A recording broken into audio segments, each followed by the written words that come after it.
What's up, Starcraft fans? You're watching a co-op mission. I am CTG and I'm playing this time as Fenix. You can see that I've changed my masteries a little bit. I'm gonna get 3 starting supply and 27 in current boost efficiency. My reasoning in going for that is I want to get out 3 extra probes. You can see I have 13 at 18 supply. That means I'll be able to crank out a bit more probes while I start my pylon, and that will light up, I hope, to get out probes continuously while not rushing out my pylon. You can see that I will have a pylon starting as soon as I have the minerals, and I will continue to produce probes while chrono boosted a lot faster. This will get my economy rolling, I hope. Well, I was hoping to see how a Kaldalis opener would fare in the mission with rocks. I will have to settle instead for Scythe of Amon. One of the maps where we're expanding is a little difficult because A, it's defended by not 1 but 2 bases, and B, most players will go for that. You can see my ally is already going for it. That top shard first before going for the expansion. Now my ally will be a Dehaka, who yeah, I think he's not prioritizing his expansion right now. So this is gonna be a little bit tested. Okay, looks like our enemy will be Zerg. Or the attacking race at least. Of course, inside of Amon we will face against all 3 of the enemy races in their bases. Well, that'll be all up in our faces. Okay. The gateway is done, so I'll rush out Kaldalis. We don't have enough minerals. Like so. That'll cost more minerals than we have. Okay. So yeah, I'm gonna rush out Kaldalis and see what I can do with him. But yeah, I was sort of hoping that I could get a map with rocks instead of this, you know. Just so I can see how fast he can expand. Okay, looks like the first wave will be approaching my side. You can see my Kaldalis finished before 3 minutes. And that'll be good, I guess, for the first waves on any other map, because those tend to hit at around 3 minutes. Actually, Kaldalis finished before 3 minutes. That means for regular maps, I might be able to get my expansion out before having to fight the actual wave at 3 minutes and 30 seconds. So that's really good news for me. On any other map.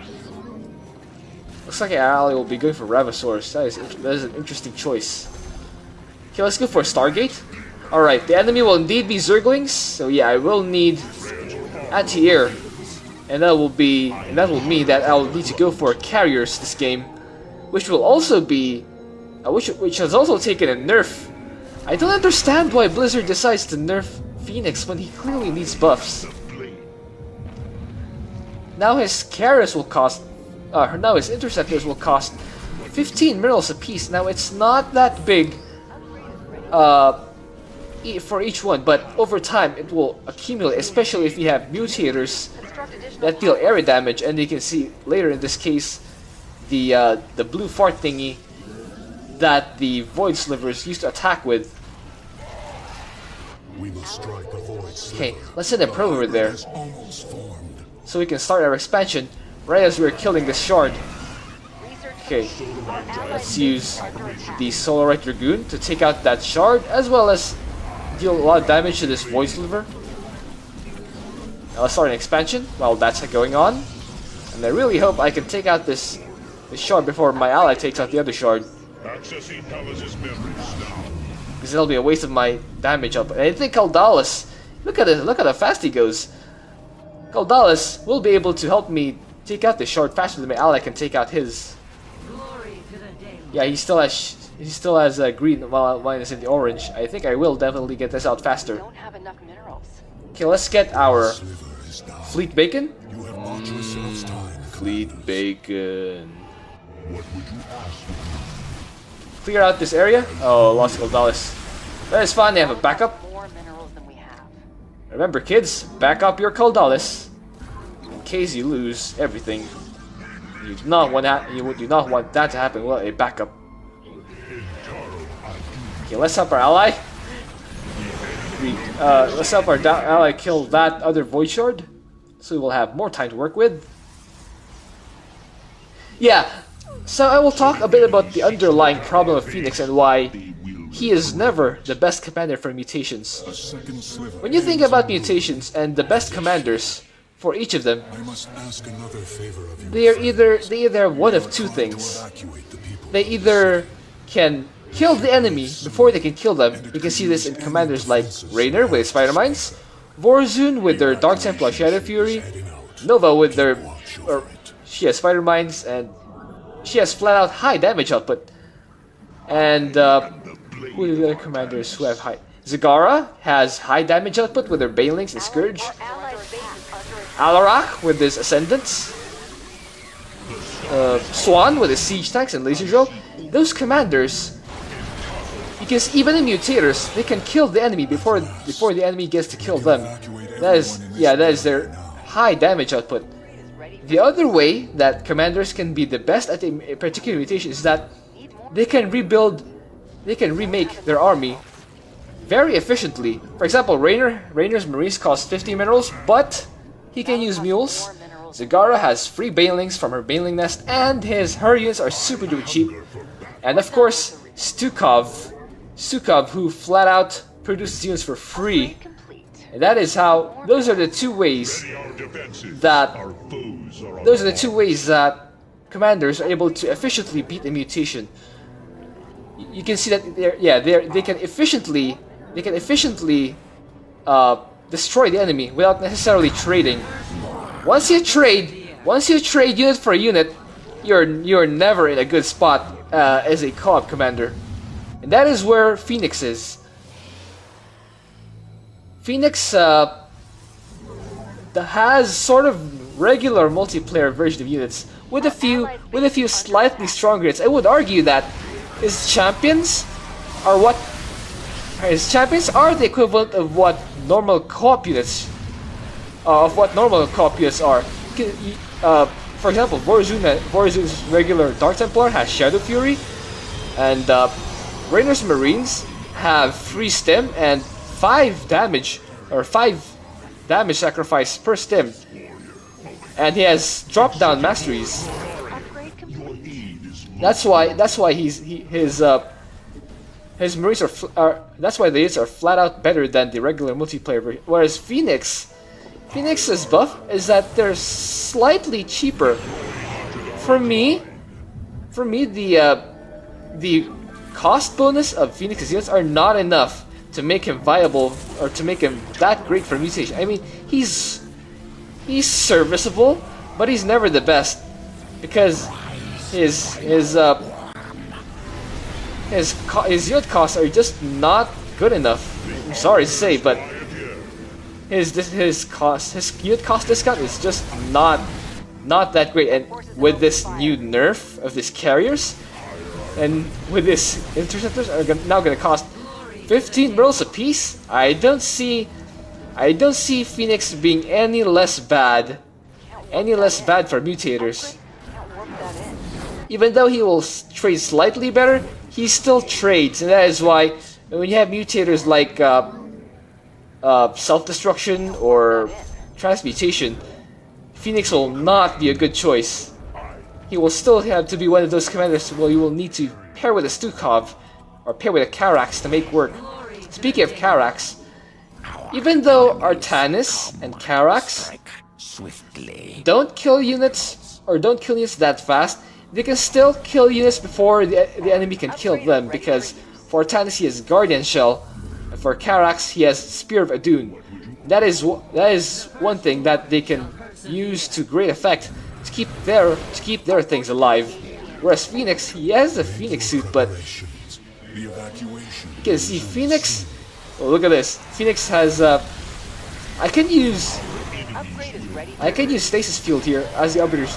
Yeah, I can use that ability, the Solar Cannon, as Phoenix, but you can see it's on a cooldown, and I immediately run out of energy to do my thing. Whereas I can switch to the Arbiter suit. I can use the Stasis Field, but what for? My ally can sort of just flat out kill the enemy, and it will mostly just be an annoyance when I delay our progress. Instead of just flat, yeah, you can see I'm gonna stasis those. But if I just let my ally handle that, we'll move along faster overall. And yeah, there's no point. There's almost no point in doing that stasis thing. It's just delays. You can see the time I took to kill that my ally already was able to go around the enemy and kill the other base. Okay, the second bonus is done. Yeah, what I think Blizzard should do with Fenix is allow him to either buff his units, to either allow them to kill the enemy before the enemy kills his. He cannot trade unit for unit with Amon. Amon has free attack waves, whereas Fenix's units cost money. The other alternative is to make Fenix's units even cheaper. Maybe a 50% cost reduction would make his, or maybe his interceptors needs to be free once more. Let's get that right out of the way. His interceptors need to be free again. The other alternative is to make his other units cheaper. Maybe if his legionnaires are basically the equivalent of Artanis' zealots or Vorzu Centurions. They're not any better than the Sentinels or any other versions of zealots, but they cost 200 minerals with the 20% cost reduction, 160. Yeah, but they're more expensive units. I don't understand why they need to be more expensive. They're not that much better than regular zealots of other COP commanders. But yeah, Blizzard needs to work on the Legionnaire cost, I think. Of course, I could be wrong, but that for me is one of the problems. Is just need to be cheaper. Maybe change the commander bonus to 30, maybe 30% cheaper rather than 20. That would maybe make his move our scout out of the way. There you go. Yeah. Either make his units stronger or make them cheaper to be able to deal with the enemy attack waves without necessarily trading cost for cost. Again, because we are on 2 bases, not 3, and we cannot simply keep replacing our units. Look at that conservator, though. I like this conservator change. The range on that means that I can sort of keep them behind and keep them safer, while keeping my push forward. Okay, I'll use Fenix here once again to deal damage. So that's sort of my burst damage. Okay, we're at the last Void Sliver now. As you can see, I'm not even maxed out yet. I have been spending. You can see my minerals are not in 4 digits, but the flat truth is, Fenix still does not have a way to trade efficiently with the enemy. Yeah, it's still 170, and they will